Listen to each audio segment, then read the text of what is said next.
Waktunya bersaat teduh dengan Tuhan melalui bacaan Alkitab 1 pasal sehari dalam kitab Nabi-Nabi Besar bahagian pertama seri yang ke-40. Kitab Yesaya pasal 40, keselamatan untuk bangsa yang di dalam pembuangan dengan perikop, berita kelepasan dan Allah di atas semua Allah. Mari baca Alkitab, mari dengar Alkitab, dan mari lakukan apa yang Allah firmankan di dalam Alkitab. Maka iman dan pengharapanmu tidaklah sia-sia. Tuhan Yesus Allah Putra, Alfa dan Omega memberkati, dan Allah Roh Kudus akan menuntun untuk memahami. Salam kasih dan doa dari Rumah Produksi Endang Silitonga Tanjung Bible Audio Ministry. Mari memulainya dengan doa dalam hati.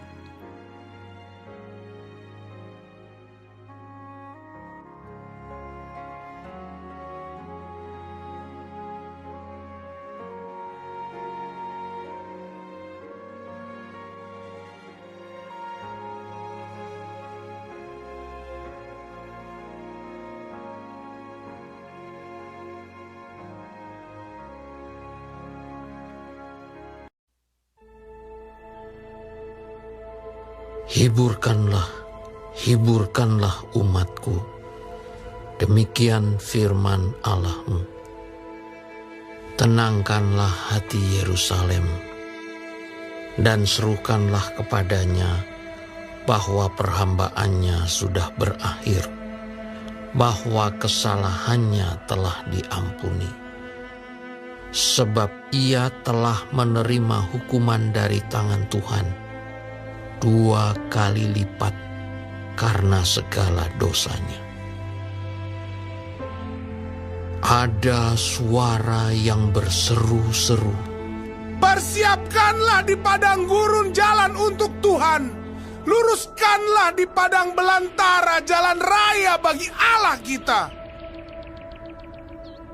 Setiap lembah harus ditutup dan setiap gunung dan bukit diratakan. Tanah yang berbukit-bukit harus menjadi tanah yang rata, dan tanah yang berlekuk-lekuk menjadi dataran. Maka kemuliaan Tuhan akan dinyatakan, dan seluruh umat manusia akan melihatnya bersama-sama. Sungguh, Tuhan sendiri telah mengatakannya." Ada suara yang berkata, "Berserulah." Jawabku, apakah yang harus kuserukan? Seluruh umat manusia adalah seperti rumput, dan semua semaraknya seperti bunga di padang. Rumput menjadi kering, bunga menjadi layu, apabila Tuhan menghembusnya dengan nafasnya. Sesungguhnya lah bangsa itu seperti rumput. Rumput menjadi kering, bunga menjadi layu, tetapi firman Allah kita tetap untuk selama-lamanya. Hai Sion, pembawa kabar baik, naiklah ke atas gunung yang tinggi. Hai Yerusalem, pembawa kabar baik, nyaringkanlah suaramu kuat-kuat. Nyaringkanlah suaramu, jangan takut. Katakanlah kepada kota-kota Yehuda, lihat, itu Allahmu. Lihat, itu Tuhan Allah.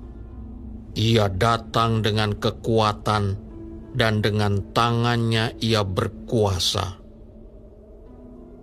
Lihat, mereka yang menjadi upah jerih payahnya ada bersama-sama dia, dan mereka yang diperolehnya berjalan di hadapannya.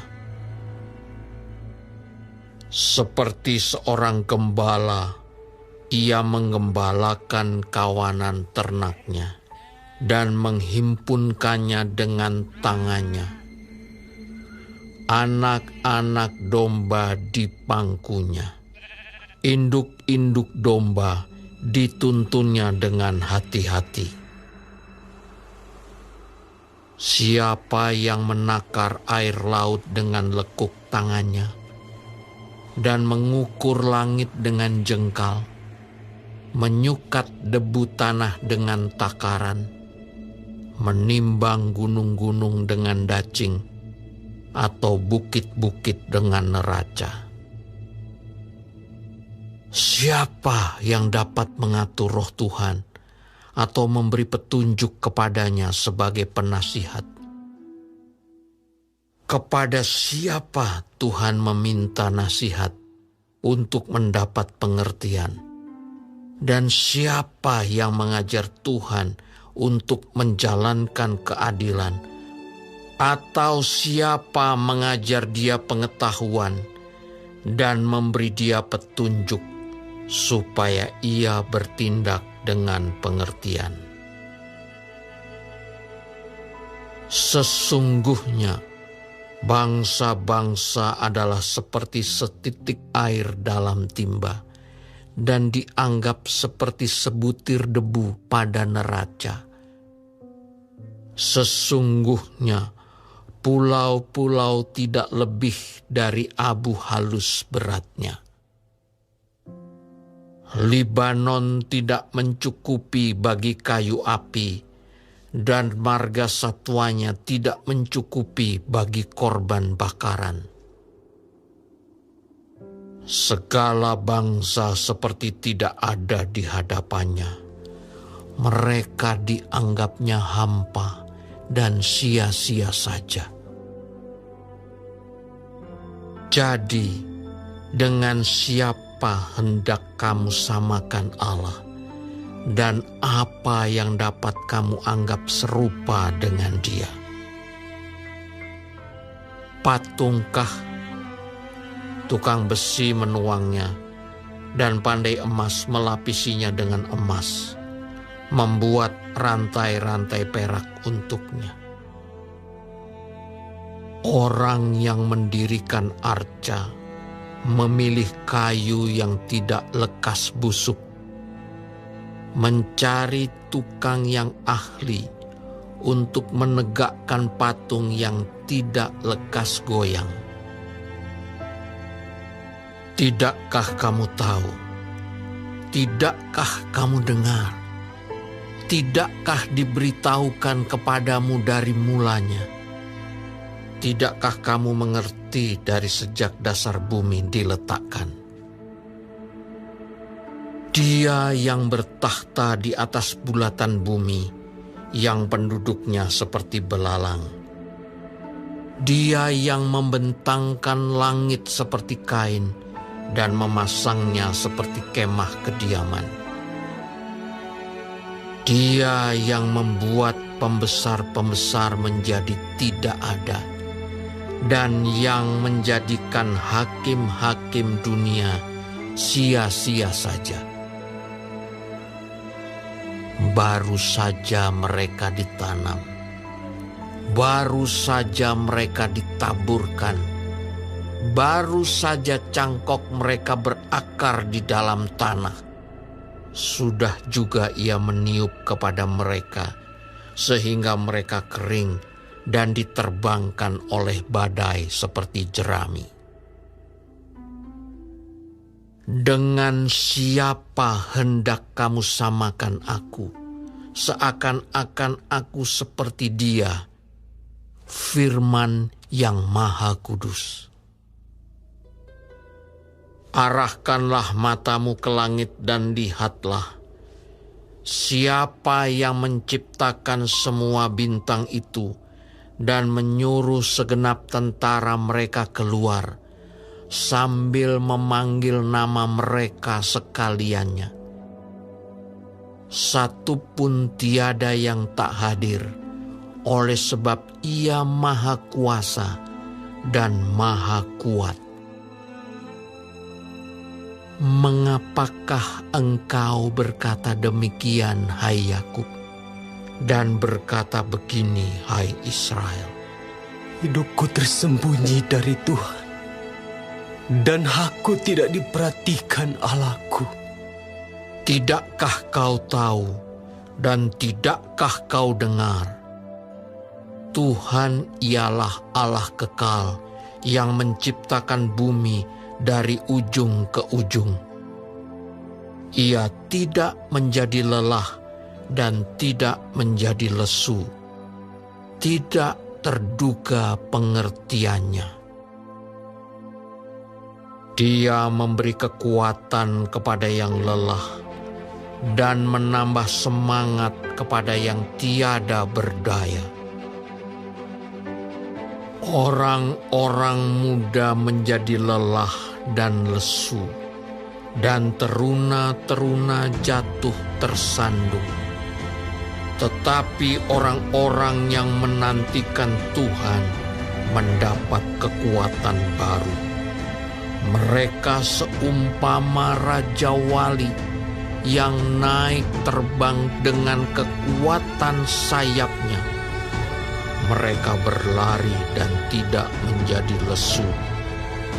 Mereka berjalan dan tidak menjadi lelah.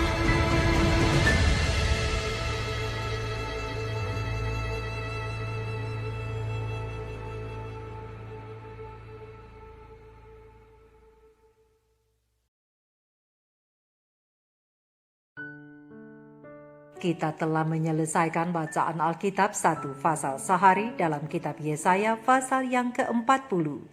Sedikit perenungan melalui pasal ini tentang berita kelepasan dengan ayat panduan perenungan terang besar Alkitab Yesaya 40 ayat 1 dan 2 dengan bunyi nas. Hiburkanlah, hiburkanlah umatku, demikianlah firman Allahmu. Tenangkanlah hati Yerusalem dan serukanlah kepadanya bahwa perhambaannya sudah berakhir, bahwa kesalahannya telah diampuni, sebab ia telah menerima hukuman dari tangan Tuhan 2 kali lipat karena segala dosanya. Sahabat-sahabat firman yang dikasihi oleh Tuhan di mana saja Anda berada, komentar Alkitab SDA Bible Commentary volume 4 halaman 1144 alinea ketiga sampai alinea yang kelima menjelaskan bahwa janji dan belas kasihan Allah menuntunnya untuk campur tangan atas nama umatnya Israel setelah mereka menerima hukuman berat di hadapan musuh-musuh mereka. Semua ini oleh karena Israel telah memilih untuk berjalan dalam hikmat dan kebenaran mereka sendiri, menggantikan hikmat dan kebenaran Allah. Dan akibatnya bangsa itu hancur. Tuhan harus mengizinkan mereka menderita di bawah kuk ganda agar mereka dapat direndahkan dan bertobat. Tetapi dalam penyebaran dan penahanan mereka, orang-orang Yahudi tidak ditinggalkan dalam keadaan putus asa. Tetapi dorongan diberikan kepada mereka karena melalui penghinaan ini, Israel akan dibawa untuk mencari Tuhan. Oleh sebab itu, Tuhan memberi Yesaya pesan untuk disampaikan kepada umat-umatnya seperti yang tercatat di dalam Yesaya pasal yang ke-40 ayat 1 dan 2. Ketika orang-orang Yahudi itu dihalau dari Yerusalem, ada di antara mereka para pemuda dan pemudi yang teguh seperti batu karang bagi prinsip, yaitu pria dan wanita yang tidak mau mengikuti jalan yang membuat Tuhan malu menyebut mereka umatnya. Dengan hati yang sedih atas kemunduran yang tidak dapat mereka cegah, orang-orang yang tidak bersalah ini harus menderita dengan mereka yang bersalah. Tetapi Tuhan akan memberi mereka kekuatan yang cukup untuk hari-hari yang mereka akan jalani. Kepada merekalah pesan penyemangat itu dikirim, karena harapan bangsa itu terletak pada para pemuda dan pemudi yang akan menjaga integritas mereka. Dan dalam penawanan mereka, orang-orang yang taat ini memiliki pengaruh atas orang-orang penyembah berhala. Seandainya semua yang ditawan berpegang teguh pada prinsip-prinsip yang benar, maka mereka akan menyebarkan terang di setiap tempat di mana mereka tersebar. Tetapi sayang, kebanyakan dari mereka tetap tidak bertobat dan hukuman yang lebih berat terus menimpa mereka. Malapetaka dikirim untuk memurnikan mereka, dan Tuhan akan membawa mereka ke tempat di mana mereka akan diajar. Israel diinstruksikan sepenuhnya mengenai kedatangan Juru Selamat, dan Yesaya melihat dalam ilham tentang kemenangan Kristus masuk ke Yerusalem di tengah pujian dan kegembiraan orang banyak.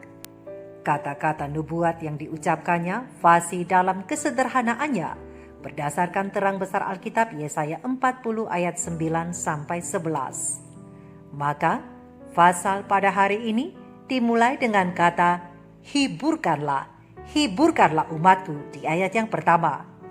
Kata hiburkanlah diberikan dalam kata kerja perintah dalam bentuk jamak yang mengacu pada 3 pesan suara yang akan menyampaikan pesan Allah di ayat yang ketiga, 6, dan 9. Pesan suara yang pertama adalah tentang kemuliaan Tuhan yang akan datang. Untuk itu, jalan perlu dipersiapkan supaya kemuliaan Tuhan dapat dinyatakan. Ayat yang ketiga sampai ayat yang kelima. Persamaannya adalah sama seperti seorang yang akan mempersiapkan kedatangan pribadi yang istimewa supaya orang yang spesial itu bisa datang dengan cepat tanpa halangan. Maka jalan yang akan dilalui oleh Tuhan harus lurus di ayat yang ketiga, rata dan tanpa hambatan di ayat yang keempat. Dan Yohanes Pembaptis, dialah orang yang menjadi suara yang mempersiapkan jalan mengajak umat Tuhan pada saat itu untuk bertobat agar mereka siap menerima Juru Selamat ketika Ia datang. Pesan suara yang kedua yaitu tentang firman Allah. Sahabat-sahabat firman, kata firman Tuhan, manusia itu hidupnya hanya sebentar saja, seperti rumput yang menjadi kering dan layu dalam sekejap. Demikianlah ia. Tetapi firman Allah tetap untuk selama-lamanya. Terang besar Alkitab Yesaya 40 ayat 6-8. Untuk itu kita perlu mengingat bahwa di tengah kelemahan dan keterbatasan kita manusia fana, kita membutuhkan firman Allah yang kekal, yaitu firman yang telah menjelma menjadi manusia, Yesus Allah firman, Juru Selamat dunia. Sekarang kita datang kepada pesan suara yang ketiga adalah tentang tangan Tuhan. Suara yang berseru dengan nyaring tersebut menyerukan bahwa Tuhan Allah akan datang dengan kekuatan dan dengan tangannya yang berkuasa di ayat yang ke-10. Ia akan datang seperti seorang gembala yang akan mengembalakan dan menghimpun kawanan ternaknya dengan tangannya di ayat yang ke-11. Demikianlah dengan Allah Bapa melalui putranya Yesus Kristus. Ia telah menyelamatkan kita dengan tangannya yang kuat. Sahabat-sahabat firman, ketika Allah memberikan penghiburan pada saat itu melalui Yesaya, apa yang dijanjikannya melalui ketiga pesan suara itu belumlah terjadi. Tetapi setelah tiba saatnya, nubuat itu digenapi dan Juru Selamat telah datang untuk misi penebusan. Dan kita telah mengetahui dan merasakan penggenapan itu juga. Oleh karena itu, bila kita ada di dalam pembentukan Tuhan melalui pergumulan hidup kita, jangan kita larut dalam kesedihan. Kita harus terhibur dan bangkit karena kita akan menerima satu lagi janji yang sudah hampir tiba pada penggenapannya, yaitu janji keselamatan yang kekal bagi umat-umatnya yang setia. Jadi tetap sabar dan nantikan Tuhan, karena semua yang menantikan Tuhan akan diberikan kekuatan yang baru. Mereka seumpama Raja Wali yang naik terbang dengan kekuatan sayapnya. Mereka berlari dan tidak menjadi lesu. Mereka berjalan dan tidak menjadi lelah. Berdasarkan terang besar Alkitab Yesaya 40 ayat 31. Mari kita renungkan ini bersama. Maranatha. Shalom.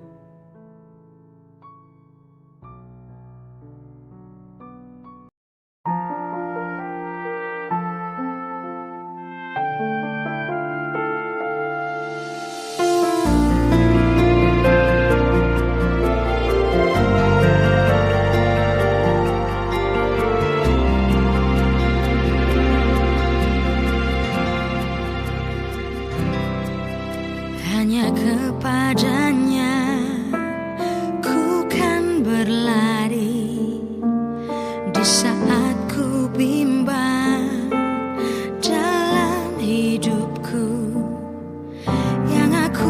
percaya dalam hadiratnya ada kekuatan yang baru.